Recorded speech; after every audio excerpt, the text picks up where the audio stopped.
Surah Baqarah chapter 2 verse number 106 and Surah Nahl chapter number 16 verse number 101, which says that Allah subhanahu wa ta'ala does not cause any of his ayat, any of his signs to be forgotten.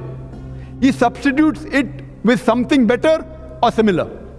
Now based on this verse, there are many scholars who have propounded the theory of abrogation, nask and mansukh. People will say, what is Dr. Zakir Naik talking about now? That no verse will contradict. The Quran says the verse will not contradict.